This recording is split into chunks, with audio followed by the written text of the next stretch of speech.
Op die dag zelf, als je bij ons langskomt op financiën, dus tussen 17 en 28 juni, we zijn open van 6 uur, van 8 uur in de ochtend tot 6 uur in de middag, non-stop. Dat betekent dat je ook tussen de middag langs kan komen en ook na de werktijden, dus na 5 uur tussen 5 en 6. Wij zullen op die dag, als je aankomt, zullen we eerst een screening doen dat of je alle documenten hebt meegebracht. Indien het zo is, dan kan je naar de volgende kamer en daar zal een medewerker je afhandelen voor wat betreft of je alle belasting hebt betaald en of de nummerplaat is betaald.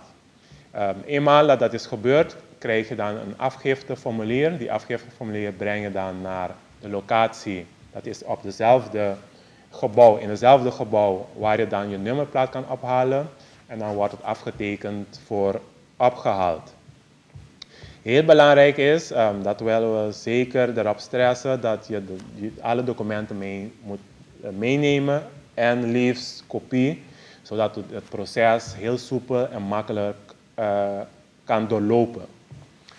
Verder willen we ook gebruik maken van dit mogelijke, van de persconferentie, om door te geven dat wij ook graag, nadat wij de database van onze systemen goed hebben bijgewerkt, dat we het ook bijgewerkt willen houden.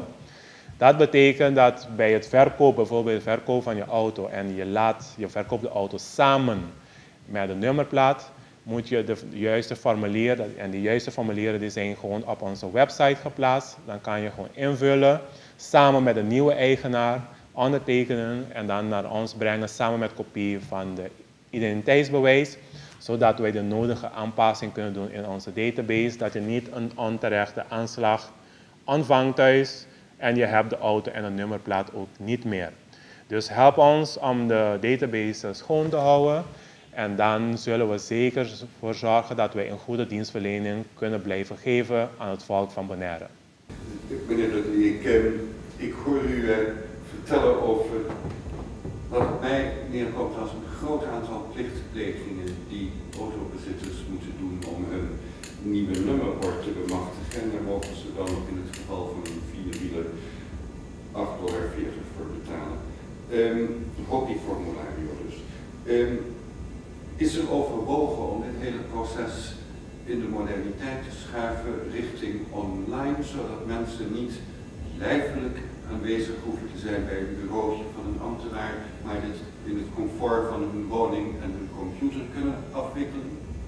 Dus eigenlijk de belasting van motortuigbelasting zelf hoef je eigenlijk niet bij een balie te komen, anders dan bij een vragen van een nieuwe nummerplaat. Dus de aanvraag wel is nog niet, dat zeggen via online, dat je gewoon, en dat het bijvoorbeeld thuis wordt bezorgd via de post en zo. Nee, zover zijn we niet.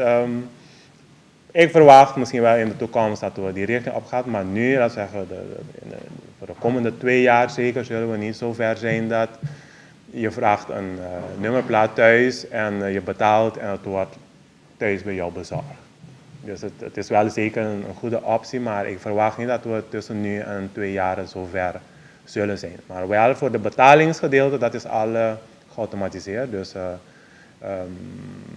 dat zal ook voor de komende tijd ook zo blijven.